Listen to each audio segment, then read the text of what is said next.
As musicians, music is present just about everywhere in our lives.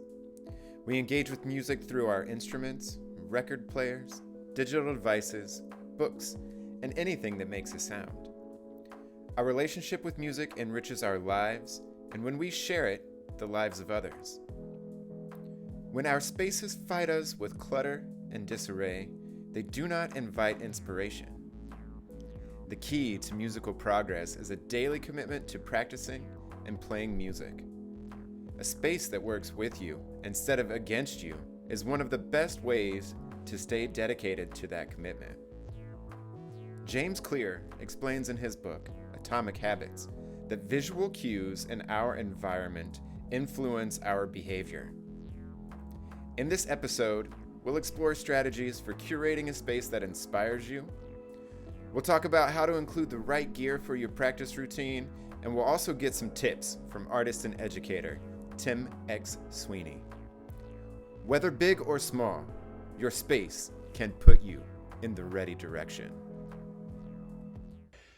Tell us a little bit about your music space.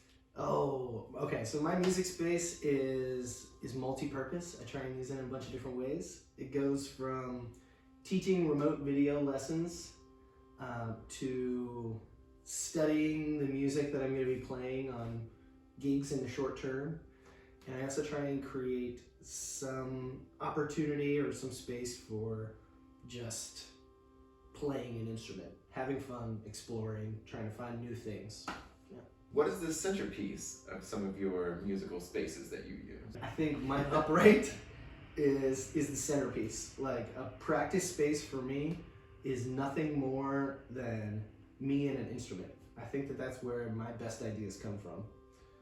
What's something in your music space that you couldn't live without? Metronome. No. Keep me honest. What in your music spaces gives you inspiration? I'll go to books. Like, a lot of my favorite bass players have written books and trying to pass it on. So, like, Ray Brown has this upright bass thing that, like, it's really easy to just pop it open and it's like a series of exercises. Yeah. If you could change something about your musical space, what would it be? If there's anything I could change, I wish I had like a no internet room or a Wi-Fi-less room. Internet-free space. Yeah, exactly. Whoa. What advice would you give to a new musician who is wanting to make space in their life for music?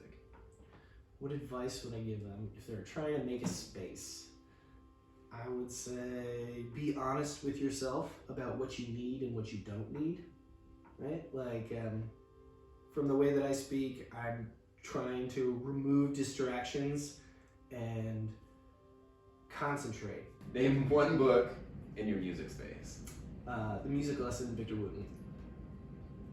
Name one album that is always with you. Kind of Blue. One musician biography that's always within arm's length. Dave Grohl just came out with a new one, and I'm working on that memoir. One thought to keep out of your mind while you're practicing. I'm not good enough.